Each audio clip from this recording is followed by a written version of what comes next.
acne and body odor, growth spurts, sexuality, and all the parts of puberty. When it comes to teens and tweens, when it comes to puberty, where do you turn? Puberty starts like 2 to 3 years earlier than it used to, and people aren't prepared. They wonder, why is my 9-year-old acting like a teenager, or why does my 8-year-old have breast buds?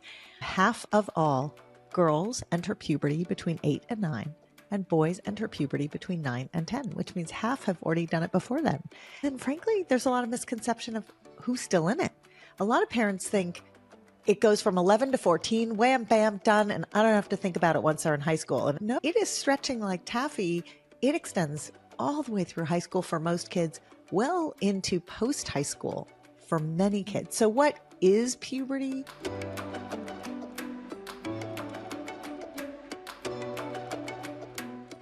Hey, and welcome back to the Calm the Chaos Parenting Podcast.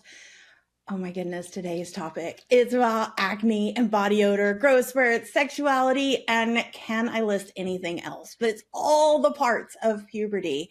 And I think there's a part of me inside that just gets a little like awkward just saying that word. So as much as we try to pretend that we will never have to have those talks with our kids, eventually there comes a day when it is an absolute must. So how do we make these conversations not so, awkward? Well, you are going to love our guests today because they are talking about that very topic, how to make puberty a topic we talk about and it's not so awkward. Welcome, Cara and Vanessa. I'm so excited to have you guys here.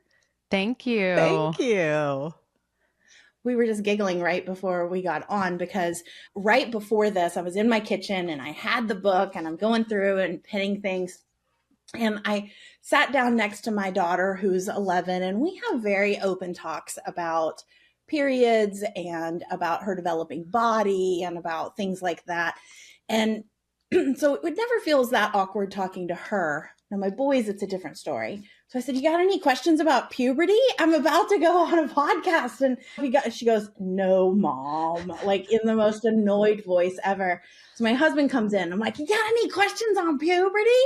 And then my 16-year-old boy comes in and I'm like, hey, buddy, nice to see you. You feeling better? Got any questions on puberty? And he was like, yeah, you're a few years too late on that one. And I was like, oh, I'm sure we could still have some great conversations. And so I keep talking, just talking. And I to the butt knee chapter about the acne and the back knee and the chest knee and the butt knee. And I am just in my own world, just like talking about fun puberty words. And I look around and no one else is in the kitchen. And our babysitter or house manager, whatever amazing word you want to call her, looks over and she goes, did you just clear the room talking about puberty? I said, I think I did. Okay, that's excellent. Now you know what to do if you ever need alone time, Dayna. You're just like, exactly. butt knee, Butt and they all knee. go running for the hills. It's your safe word. Yeah. I was like, we could talk about boobs or butt knee. And they were like, Mom, why do you have to be so weird? Dayna, that's so funny because we're in the middle of launching a curriculum about health and sex education. And I was building a slide deck just the other day. And my 18-year-old came upstairs to ask me a question and looked at the slide on my screen. And it was the menstrual cup and all the facts you needed to know about the menstrual cup. And he just looked at me and said, that's awkward.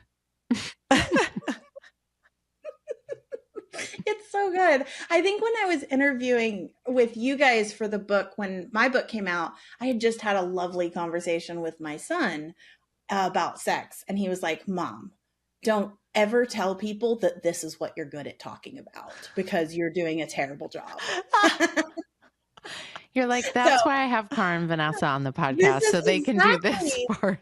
Exactly. So why don't you share, for people who haven't seen your work yet, don't know who you are, can you share a little bit about each of yourselves, who you are, and what you do? Cara, you want to start? Sure. So I'm Cara. I am a pediatrician and flipped from being a practicing pediatrician to writing about all sorts of pediatric topics about 15, 16 years ago. And I've written a bunch of parenting books. And then I ended up falling into the American Girl Care and Keeping of You book line. And I had the the complete privilege of updating the original Care and Keeping of You and writing 4 more books in that series. And then I found Vanessa, my soul sister in the puberty world. Vanessa and I have a company called Order of Magnitude, where we flip puberty positive. We make everything less awkward. We have products that make the physical shifts of puberty feel better, but we have so many content streams, from social media to our own podcast to a book that we wrote and put out last fall to now a curriculum and soon a parent portal. We do puberty from every perspective possible. And I love my job, and I bring a little bit of shame to my children, but I still love my job, Dayna. That's me. I love it so much. I love everything that you guys put out into the world. I was telling you just before we got on that on your social, and if you guys are listening to this and not following them on social, we'll put the links below. You have to. They put out some great content, but they also put out some really fun content that the 12-year-old boy in me just absolutely loves. And it's these like animated pimples and animated tampons. And it's just like, what is coming across my, oh, okay. It's just Cara and Vanessa again. You're like, what is happening? Oh, right. It's just spilling the puberty. So I come at this work actually from a very different place from Cara. I'm not a pediatrician, although I play one on TV. Just kidding. I started working on puberty actually from the girls' sports world. For a decade, I ran a company called Dynamo Girl, which used sports to build girl self-esteem, which, Dayna, as you well know, this is a big issue for all of us. And very quickly, we realized the girls in our program were in puberty years earlier than we expected them to. And this is really the premise of our book, This Is So Awkward, is that puberty starts like 2 to 3 years earlier than it used to. And people aren't prepared for that. And they wonder, why is my 9-year-old acting like a teenager? Or why does my 8-year-old have breast buds? And so I started running puberty workshops in New York and LA, and that's how I met Cara. But our whole goal is to talk about the stuff that everybody is kind of uncomfortable talking about. But really, we know that if you are in conversation with kids about it, it helps keep them safer and it helps their self-esteem. So that's why we do the unenviable job of having all the conversations that no one else wants to have. But you've got me envious. My 12-year-old self is very envious that you get to talk about butts and boobs and farts all day. That is pretty fun to me. It's pretty amazing. Fun. It is pretty fun. Yes. I'm kind of showing my true colors here. So I'll try to keep it. This is like the one episode where I get to talk about whatever I want. You can say whatever you want. Whatever I want. But I might clear the room like I did in the kitchen. That's okay. We'll stay, Dayna. Oh, good. I'm so glad. Like you said, you've got this amazing book that came out. You've got lots of things, but I absolutely love this one. I recommend it at least once a day, if not once a week at least, but more often than that. I'm constantly telling people, you need to go and get this book right here, and you need to follow the two of you, because when it comes to teens and tweens, when it comes to puberty, where do you turn? What is the information? You definitely don't want to go Googling a bunch of information. And we definitely don't want our kids Googling the information because they're going to end up in the wrong place for sure. And so I wanted to have you on today because I have a lot of questions, and you have got so much great information in the book. And what I especially love is how you talk about how to talk about it, not just the science behind it and how things have changed, but you also talk about how to have that connection with our kids and how to really help our kids feel comfortable talking about this as best as we can. There's still going to be some of that awkwardness, but that's what I love. So I think the first question I have is, you talk about this quite a bit and you already touched on one of them, but what are some of the biggest misconceptions around puberty that hold parents back or educators or even the kids back from getting the knowledge they need? Yeah, the biggest is when it's happening. So Vanessa mentioned that it's happening earlier than it used to. The average age, so half of all Girls enter puberty between 8 and 9, and boys enter puberty between 9 and 10, which means half have already done it before then. And half will come to it much or somewhat or much later. But so there's who's in the beginning of it. And then frankly, there's a lot of misconception of who's still in it. A lot of parents think it goes from 11 to 14, wham, bam, done. And I don't have to think about it once they're in high school. And it's no, it is stretching like taffy. It extends all the way through high school for most kids, well into post high school for many kids. So what is puberty? The narrow way of thinking about puberty is it's the path to sexual maturation, right? So it's going from I cannot participate in making a baby to I could potentially be part of the baby making equation. That's the sort of very narrow definition. But the much broader definition, which helps you understand why it lasts so long, is that the sex hormones that change the way the reproductive organs work so that you can be part of that baby making equation, those sex hormones rise and fall and rise and fall. And they have impacts not just on the ovaries and the testicles and the penis and the breasts, but also on the brain. And so the moods and friendships and relationships with family members and decision making and. So you can't really separate out these shifting sex hormones from all the other things that are happening sort of in and around puberty. You got to sort of tackle the whole thing as one and help kids understand that they are not victims of their hormones, but their hormones are driving this bus. And so there are some things to know about it, and there are some ways to take control over it. Mm-hmm. Another common misconception people have is that it's one talk. Mm-hmm. And it's many, many, many, many, many tiny talks, right? It's 30 seconds here. It's 90 seconds there. It's a minute here. It's a minute there.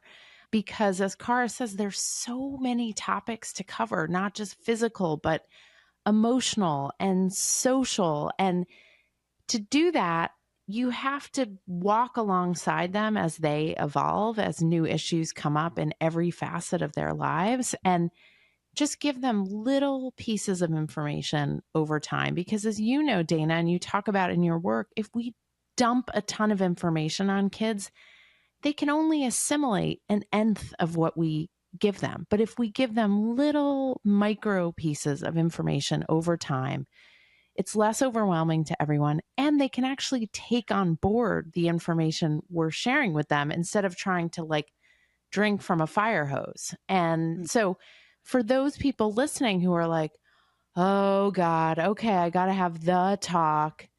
It's not. It's tons and tons of tiny talks, and it takes the pressure off everybody if we approach it that way.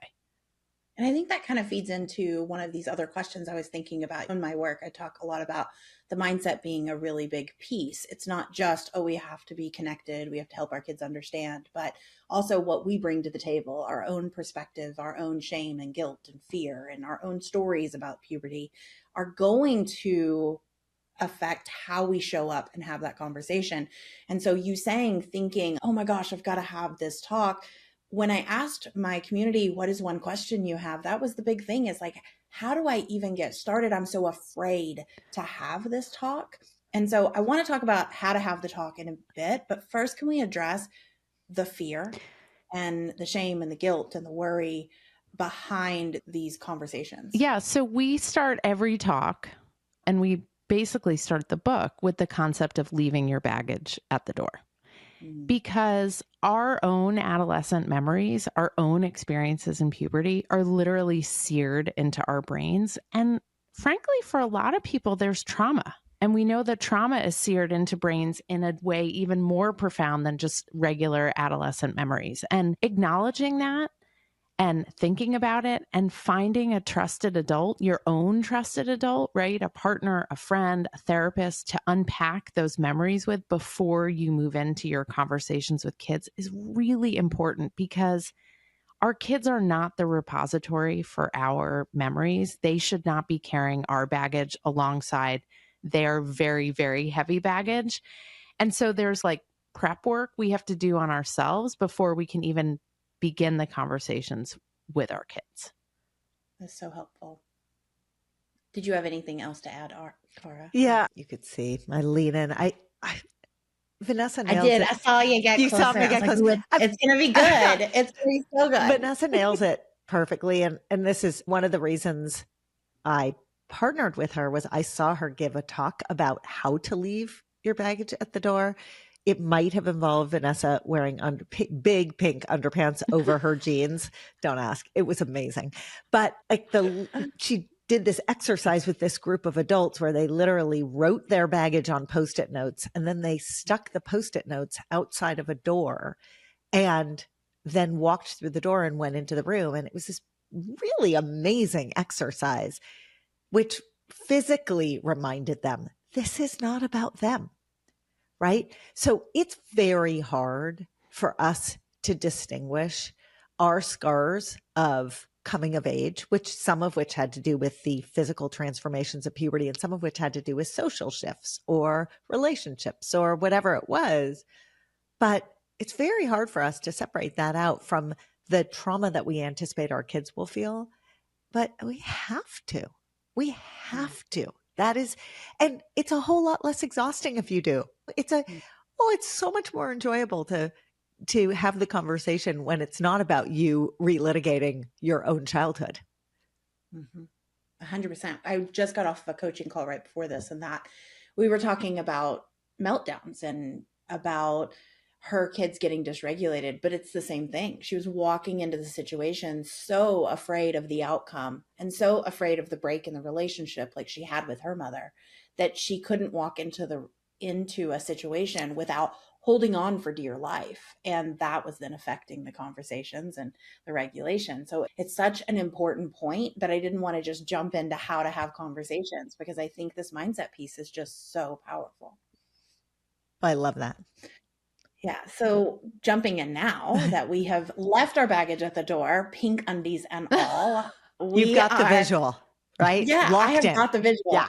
Yes. Yeah. It They're is Hanes, they're Hanes granny undies. And they're amazing. In a bubblegum pink. And there's nothing that makes a group of kids more willing to talk about puberty than an adult wearing those underwear over their jeans. It's like the perfect leveling exercise. By the way, she didn't just put them on and take them off. She wore them. She was like she wore them proudly. I'm picturing Captain Underpants. Basically. Yeah, not dissimilar. But in pink. Basically, without the Y front. And with clothes on underneath. Yes, with a lovely outfit on underneath. Oh, it was a great outfit. The pink underwear. Yeah. Yes. Super cute. Yeah. I kind of wish you had done your book tour this way. Vanessa, note to self.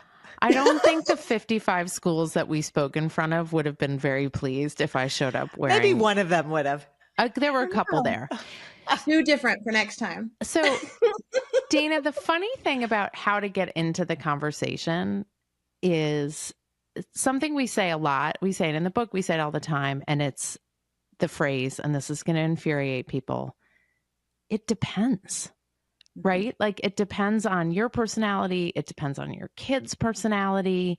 It depends on who else is in the room with you. It depends. Are you sitting at the dining room table or are you driving in the car? Are you walking the dog? Right? There's so many variables. And for those of you who are like me, you might just like plow ahead and be like, here we go. Buckle up, everybody. We're going to talk about X.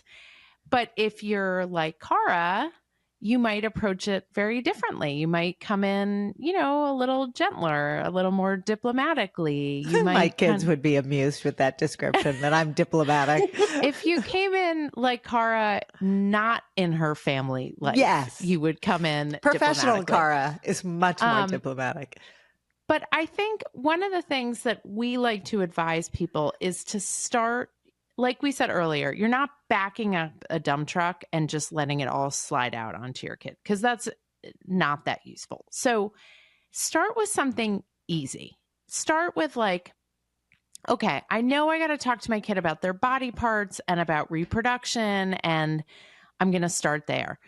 And for some people, the biology is super easy, right? And they're like, yes, I can use the word penis and I can use the word vagina and I feel totally comfortable. And we're going to start with parts and biology. And for other people, just hearing me say those words on this podcast, they probably like either press pause or they're like hoping no one in the cafe where they're listening is like accidentally could hear it on loudspeaker, right? They're like under the table.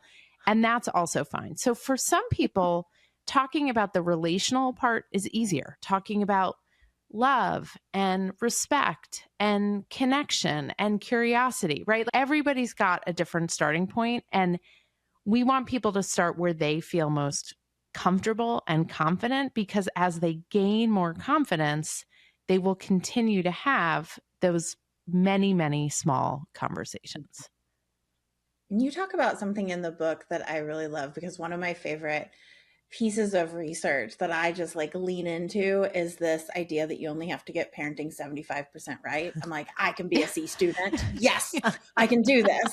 And you talk about doing do-overs and allowing do-overs, and it just removes this urgency to get it right the first time. Can you talk a little bit about the concept of do-overs? Yeah. I mean, you don't even need to get a C. You can get a full on F and do it again and then do better. It is the best. So here's what a do-over is. A do-over is trying a conversation, setting a limit, whatever adulting move you want to make, and recognizing, oh, this is not working. Either the conversation is falling flat or turning into a fight, or the limit is being pushed so hard that there's no way to follow through on the consequence and it feels wrong, whatever it is. And you're like, oh, I got that so wrong, which, by the way, we all do, right? So what do? You give yourself grace and you say, I'm going to take a do-over. And it might be in the moment, and it might be 5 minutes later, an hour later, a day later, a week later, 10 years later. You just take the do-over when you are ready to take the do-over. Probably 10 years a little bit late, but that's never too late. And you say to the kid, I got this so wrong. I was trying to do X, but I didn't do it the way I had wanted, or my words were wrong, or I got the limit wrong, or you know what? I was sure I was doing it right, but the outcome ended up here, and so I was wrong. I'm going to take a do-over. I'm going to try it again because I love you and I care about you. And you might solicit their opinion on how you can do it over, or you might, if given the circumstances, you might just need to set a different limit, right? And sometimes it's that you come in too light and you needed to be heavier. You know what? I gave you a phone and I didn't put any restrictions on it. And I feel like I really blew that one.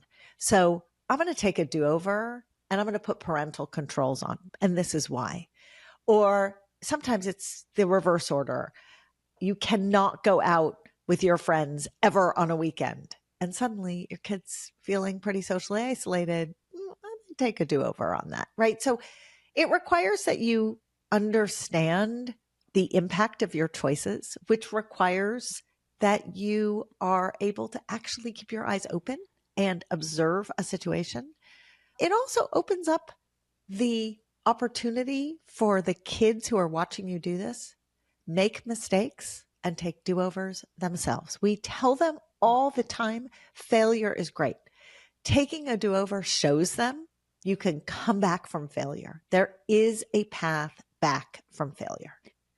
And anyone who's listening, Dayna, who's like, okay, but you know, when it comes to talking about sex or puberty, like I feel like a little bit of vomit in my mouth and I don't know if I can do it. So to those of you feeling that way, I will tell you, a sex educator, an experienced sex educator with 2 master's degrees, when her own child asked her what sex was, her first response was, it's a special hug. And she's like, oh my God, I have been teaching this for 25 years. And when my own kid asked me the question, I completely avoided giving my kid like a full answer. And so she went back to him and she said, hey, buddy, do you remember when I told you it was a special kind of hug? Well, there may be special kinds of hugs as part of it, but actually, and then she went into the conversation. So, if anyone is wondering, okay, but tell us what to say, you can read the book and there's a million ways in. But one thing we like to do is make sure that it's inclusive. When we talk about sex, there's lots of different kinds of ways people have sex. And our children, when they grow up and are more mature, may choose to have sex in different ways. So you want to make sure when you talk about sex, it's inclusive. So you can say one way people may choose to have sex. And please make sure you include words like respect and love and connection, right? Because we want to make sure that that's part of the narrative we give kids about sex.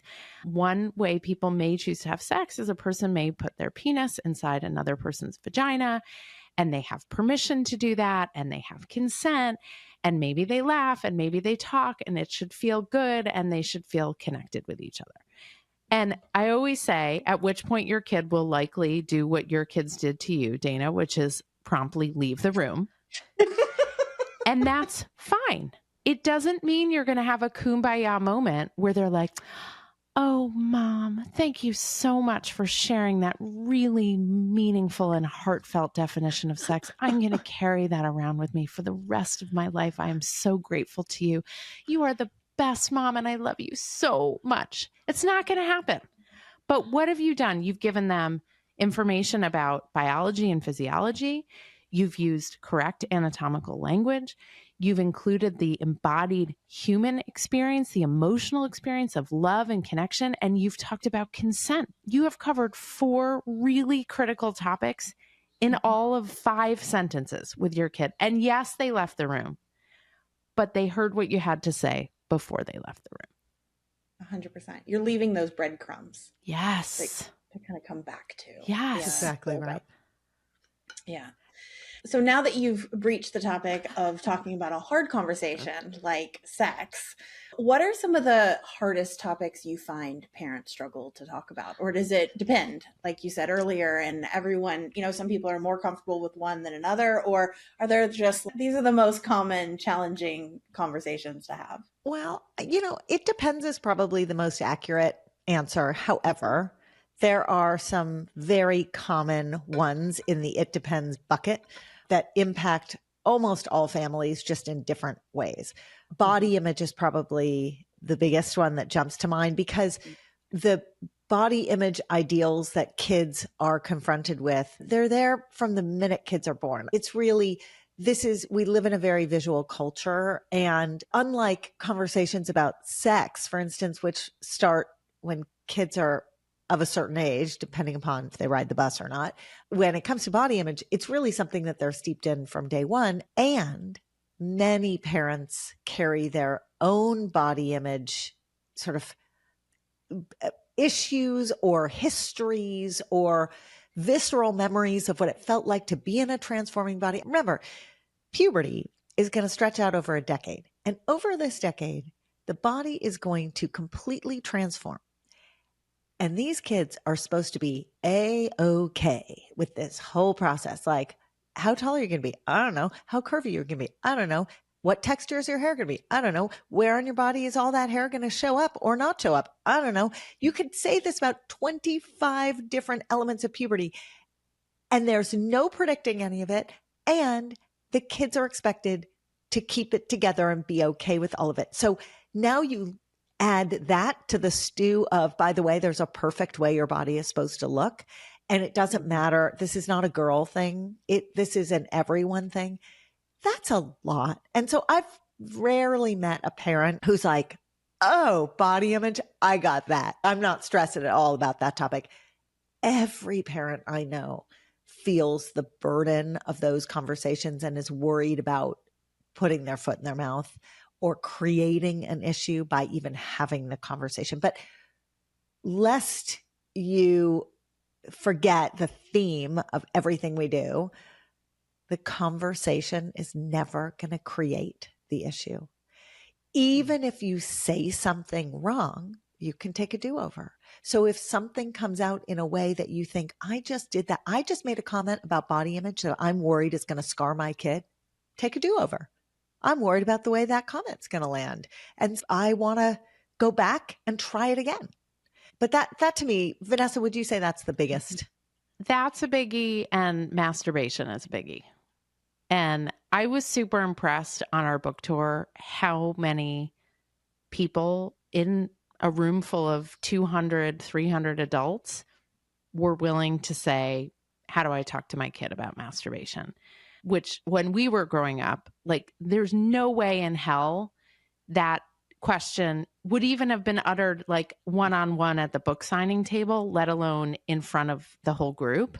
Well, it's so interesting because I was actually thinking about how that's a question I get asked all the time is how do I talk to, because we have a lot of kids who have sensory. Yes. And they are feeling things out and trying to understand their body and then you add that onto just everyday puberty things. And this is 100% a topic that I get asked all the time is how do I talk to my kid about touching themselves or masturbating or whatever. Usually they don't use that term. Usually they just say touching themselves. So one thing that people should know is like, it's not just a puberty thing that, as you know, Dayna, in your work, that kids use it to self-soothe, that it can be a sensory thing. And like little kids, toddlers masturbate all the way through grade school. And then when they're in puberty and beyond, one of the challenges is people are like, I don't want to shame my kid for touching their body in a way that feels good to them. But I also don't want them like doing it in the family room when we're all watching a movie, for example, or doing it like in school or one of the ways that we talk about it is saying, hey, it's great that there are parts of your body that feel good when you touch them. And it's really important to know what those parts are. But it's also important to know when and where it's okay to do it because we want to be aware of other people's comfort levels. So it's okay to do it in your bedroom or in your bathroom, but not when you're around other people or in public. And the other thing that comes up a lot is kids finding objects to use to masturbate that are not safe. So you're going to be really interested to hear that we have heard from dozens of people. Dozens. Yeah. That they found that their kids were using a Theragun to masturbate. Okay. Yeah. And the first time we got the question, we were like, oh, this is really interesting. And then we got the question again and again and again. So for people who don't know what a Theragun is, it's a handheld kind of vibrating massage tool for large muscles. And it helps with soreness and cramping and injury and all that stuff. They make other products, but that's the product that we were being asked about. I feel like Theragun should sponsor our podcast. And I don't know what they want. I know they'd be like, oh, who knew? It's secondary use. A whole new market. I'm concerned because I wonder if it's safe. No, it's not safe, Dayna. It's but I don't know the right word to use other than to say it hit really hard. So for instance, if you're like, okay, I don't want to shame my kid for masturbating, but also this isn't safe, you can say, hey, that is very sensitive skin and that's a part of your body that's very sensitive and you need to take special care of it. And so certain things shouldn't be on or in that part of your body and you want to be really careful. And so things like a Theragun actually are not safe for you to use. Like, again, affirming that there's nothing wrong with figuring out what feels good in your body, but also keeping your body safe when you do that. Yeah, I think that's a really good point. And I like the point of, and obviously I know there's going to be people listening to this only because of the parents that I serve and that listen to this, that you might have a child that's on the bell curve of this, right? And just telling them where it is and isn't acceptable and or not, where you want to be safe and where you want to do this isn't going to be enough. And so just know that we know that exists and that we see you and hear you and know that. And so you can definitely reach out to me or especially to you guys if you've got that kid that no matter what you do, it's still happening in school and in front of everyone else. And because that can be really scary for parents. They don't know where to go. Yeah. So I have a couple of pieces of advice specifically about that. So one is that it helps for kids to understand why. It helps for them to understand why touching themselves in school, not okay, touching themselves at home in their bedroom, fine, right? So coming up with words that will make sense to your kid Very, very helpful. The other thing that I would say is that it's not uncommon for parents to tee up conversations like this by saying to their kids, I'm going to talk to you about blank. Okay? Question mark. And the kids either say no, or they say, why do we have to talk about that? And so it really helps to frame the conversation in a way that your kids will know, I'm not going away. This isn't a one and done deal. And I'm going to keep coming back to this conversation over many years. And I hope when you have questions, you'll come to me. Because what's amazing is that a lot of these reader or listener questions that we got about Theraguns, the parents described the kids coming to them to say, I'm using this. Is it okay?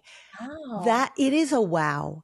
It's an incredible thing when your relationship reaches a place where your kid can come to you and ask you a question about safety around masturbation. That's the goal. So you're playing the long game. You're in this marathon, right? And it's okay if you're starting from a place of they're never going to talk to me about it. The goal is let's just normalize these conversations so that when they have concerns, they will talk to me about it. Yeah. One of the things that I think is probably a hard conversation too, and maybe it's not, but I find that people struggle to have conversations around gender and sexuality. And I'm just curious what you would say to a parent who's listening to this, who might be, we're dealing with our own stuff as well as my son is exploring and learning things. But what would you recommend? And I know you've got a whole chapter on each of those topics in the book, but where would you say someone would start with those conversations? So we did an episode with a therapist who specializes in working with kids and families, kids who are non-binary or transgender and their families. And we did an episode on the Puberty podcast just a few weeks ago. And his name is Aidan Olson Kennedy. And he basically provides a foundation in how to think about gender, which can be very confusing for people of our generation. We didn't grow up talking about this. It wasn't sort of a fluid conversation that we were having in the way our kids are having it. And he just provides such a reassuring approach in addition to definitions and frameworks for people to think about it. And the most important thing he says is that, let's say your kid comes to you and says, I want to go by they, them pronouns. Like I'd like you to call me by they, them pronouns. I don't want to be she, her anymore. And he says, your job as a parent after receiving that information is simply to say, thank you so much for sharing that with me. I love you so much. And your job as a parent is no different after you've heard that information than it was a half an hour before you heard that information. Your job is still to love that child, to support that child, to listen to that child, to guide that child. It doesn't change anything because you are just there as a constant loving adult. And you are also there to get curious about your kid, not by interrogation, but just to say, like, I want to love and support you. You let me know how I can best do that, how I can be there for you. It doesn't mean peppering them with questions. It doesn't mean forcing them to nail down their identity or who they want to be in 20 years, right? Because we don't do that to kids who don't identify as non-binary or transgender. So why are we doing it to these kids? And basically to just hold space for that kid in a loving way. And it's so funny, Dayna, because in some ways that's the hardest thing to do as a parent. Like we encourage people to do that in other ways in the book and in our work, and you encourage people to do that in your work. And somehow not doing anything and not saying much at all is somehow the hardest thing to do as a parent. We want to fix, we want to solve, we want to take their pain away. I think that's what I hear a lot is parents are so afraid that kids are going to get made fun of, or that their life is somehow going to be harder if they choose a choose, in quotes, a path that is not the norm. And so I think that's where that comes. That's my own belief of where I think a lot of that comes from, is just that we want to protect so much. So doing nothing feels like we're sitting idly by. Then they're projecting so much about, they're reflecting on what it might be like to be in this conversation or in this place as the kid from decades ago, which was a different time where there were different ideas, there were different language, there were different media, there were different ways in which people presented themselves. There were different styles, there were different downward pressures, there were different consequences, right? And not to say that we're in like this perfect time right now where all those things are better, but it was just all different, and it's very hard. I think this goes back to the way we started the conversation with leaving your baggage, which is, it's very hard to raise kids or love kids when your head is in the past. It's very hard because the world has changed. None of us grew up with social media. Like, the world has changed. And yet that's what we know. That's where our brains go. Those are our visceral memories. And so that's what we're all stuck with. We're stuck with trying to sort through how we lived and experienced our own coming of age, and how we can use those very formative experiences and memories to help protect our kids, strengthen our kids, keep our kids safe. And some of it we can use, but some of it lives in a time that is no longer relevant. It's a memory bank. And this is why it's complicated and confusing. And for anyone who feels overwhelmed by it, come sit by us. We feel overwhelmed by it every single day. But it doesn't mean it's not rewarding and amazing and joyful and silly and sometimes really sad and really hard to be in conversation with your kids. Not as hard of a conversation or a topic, but I know an important question that a lot of people were asking is, what are the signs that people, especially since it does start earlier, what are some of the signs that puberty is starting or has already started that parents could be watching for? So the earliest physical shift that happens in puberty is usually breast budding for girls. So that's when the nipples go from being completely flat on the chest to having what look like little lumps underneath, sometimes one, sometimes both. Eventually it'll be both, but often it's just one at first. And for boys, it's testicular growth. So the testicles start to get bigger because that's the testosterone machinery. But we love Louise Greenspan, who's a pediatric endocrinologist, hormone doctor, who likes to say, really, the first sign of puberty is a slamming door, because those same sex hormones that make your boobs grow and your testicles grow, depending upon what organs you have in there, those same hormones go into your brain and make your mood swing. That's so funny, because that was the final question I had about understanding puberty. I could talk to you guys all day long, but people are going to go get the book. They're going to dive into your work. And so you get to answer those questions. But the final one that was coming up a lot in our community, probably because we deal with a lot of outbursts and tantrums and meltdowns and understanding neurodiversity, was the effect of puberty on the ability to handle stress, mood, and those outbursts that they might be having, which you just talked about. Can you talk just a little bit, for the people who love the science, can you talk a little bit about what's happening there?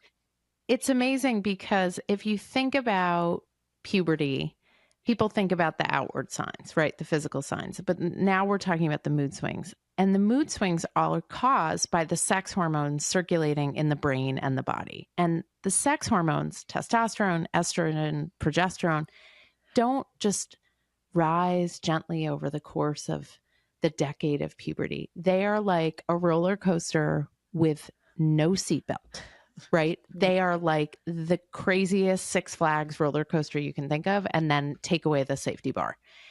And for kids who are already experiencing neurodiversity, and that's, as you well know, Dayna, a very wide-ranging category and can mean lots of different things, but it does mean for some kids emotional volatility. The hormones and the mood swings can exacerbate that.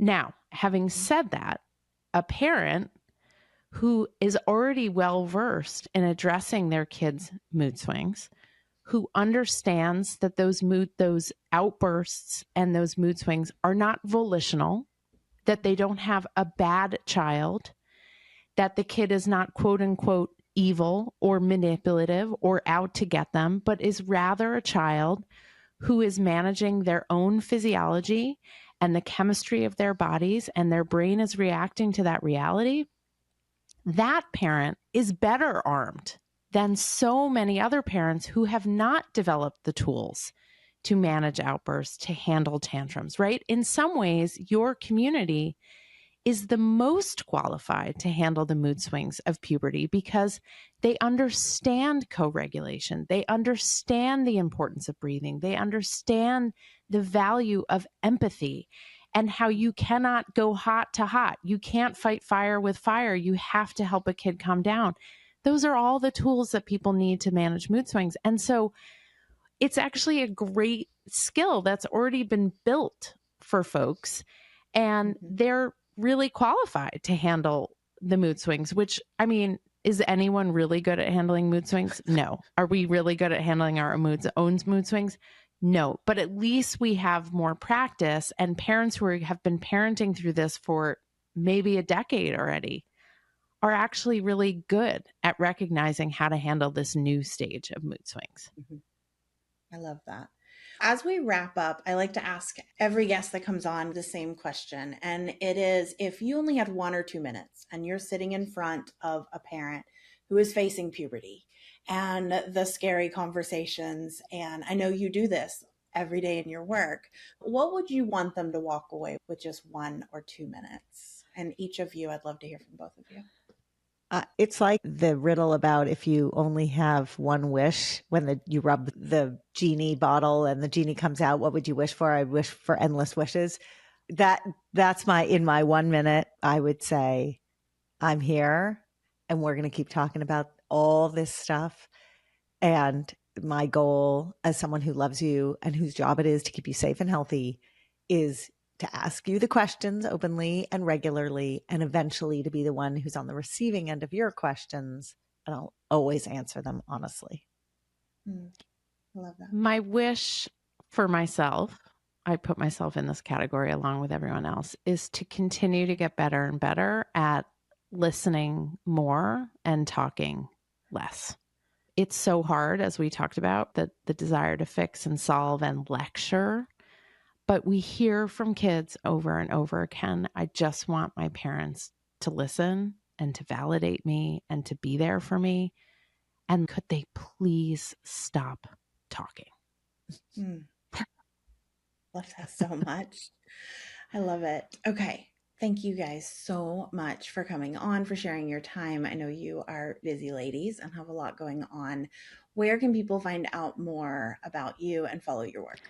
So first of all, thank you for having us. We love and admire you and are so grateful to be welcomed into your community. So thank you for that. People can find us at lessawkward.com because everything we do makes puberty less awkward. And on social media, they can find us at Spilling the Puberty, Pubertea, because we spilled the T, but it's puberty, on TikTok and on Instagram. And if you have topics that we touched on and you've read the book, but you want more, you can listen to the Puberty podcast where we could do deep dives. You can listen to our episode with Dayna if you haven't yet. And we have tons and tons of episodes with experts and also topics that we talk about, just the two of us. Thank you guys so much for coming. It has been absolutely amazing having you. And I'll put all the links to the resources you mentioned in the show notes. And if you guys are listening to this and anything has resonated with you, as I always say, please message me, message Cara or Vanessa, and just let us know what resonated with you, what really stood out and that you're going to take with you. You don't have to, like that dump truck, you don't have to take all the information that was talked about today forward with you. Just take that one little soundbite that you can use for the next week, the next month, and let us know what that was so that we can follow along and be there to support you. So I want to remind you that you're exactly the parent that your kid needs, even if it feels a little awkward, a little strange. The good news is you are definitely not alone navigating this journey. So I will talk to you on next week's podcast. Bye, guys.